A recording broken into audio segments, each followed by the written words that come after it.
You're watching The Rose Table, and this is my cozy little Christmas brunch. I could not be more excited about this because I absolutely love brunch, but weirdly enough, I almost never throw a holiday brunch. I usually throw a Christmas cocktail party or a Christmas dinner party, but it occurred to me this year that maybe not everybody throws a cocktail party or a dinner party during the holidays, but most people do make brunch for their families on Christmas morning.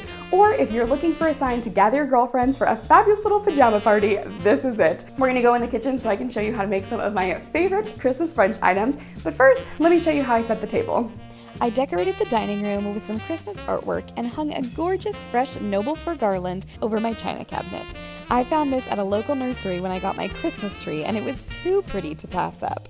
It made the dining room smell like Christmas, and I love how old-fashioned it looked. I styled the table with a navy blue and green checkered tablecloth, woven rattan placemats, white plates, white napkins, and red rose napkin rings.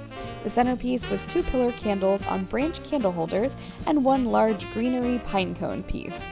I think the table looked so cute and cozy, especially with the colorful food and drinks.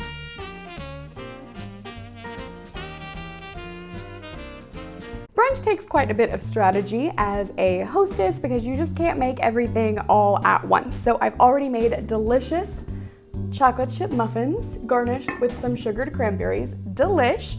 Great make-ahead thing to do like muffins or a coffee cake ahead of time. But first off today, we're going to make our yogurt parfaits because my friends will be here in about an hour and a half and they can definitely sit in the fridge for an hour and a half.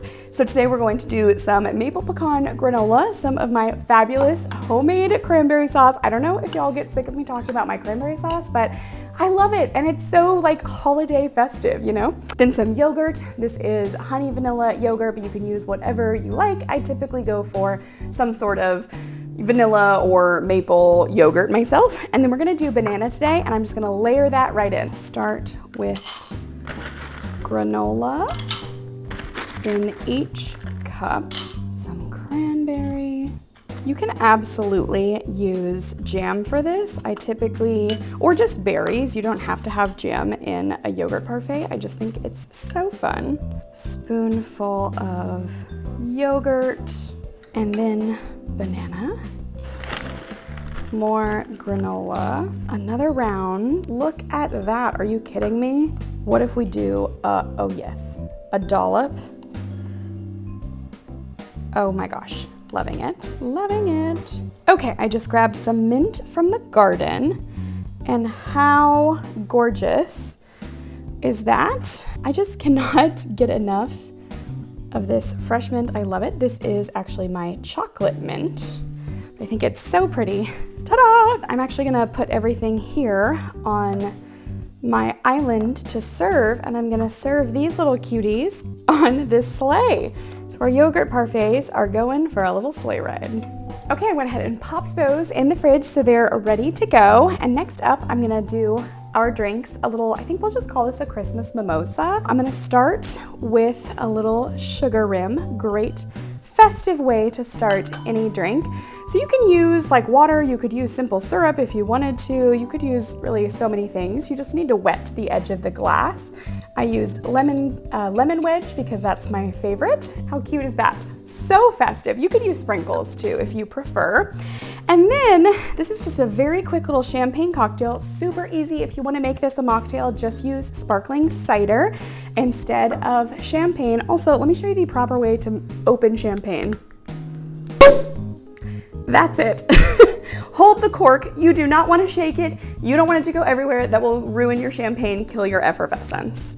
You do want to do this first just because you need the room. Always tilt your glass when pouring champagne. Let the bubbles go down. We want it to fill about halfway full after the bubbles go down. Next, we're going to use some cranberry juice. I got the cran apple because I thought it sounded very nice for Christmas, but you can use whatever you like. Fill it to the brim here. And then I'm just gonna add a dash of orange bitters. Hopefully one or 2 dashes. That makes everything taste so fancy. Almost forgot my rosemary. Grabbed some rosemary from the garden and just gave it a nice little rinse. Whoopsies. And then we're just gonna add a rosemary sprig So festive for Christmas. Perfect, just zhuzh it up a little bit. How pretty is that? Should we give it a taste? Oh, that's really good. That is very festive, very easy to drink. I love the apple flavor in there. That adds a lot. Delightful little mimosa, so easy for Christmas morning. I don't know about y'all, but I am getting hungry. Do you think anyone would notice if I snuck a muffin? Probably. Anyway, off camera, I went ahead and did the bacon. I just went ahead and literally put some brown sugar in a bowl and then dipped each piece of bacon in the brown sugar. It's also really good to add a little bit of cayenne. I didn't do that today because I didn't know if anybody likes their bacon spicy, so I just did solid brown sugar. I'm gonna pop that in the oven, and now we're gonna get started on our giant omelet. First, fry up potatoes in an oven-safe skillet. Remove the potatoes and drain the oil. Melt a bit of butter in the pan, then whisk together eggs, milk, salt and pepper, and pour in the skillet. Turn off the heat and immediately add diced ham, potatoes, grated cheddar, and chives, and pop in the oven at 350 degrees for about 8 minutes. My eggnog French toast was the star of the show, but sadly I hardly got any footage of it. I'm so sorry. I'm just a girl in a kitchen with an iPhone, and my friends arrived and I got distracted.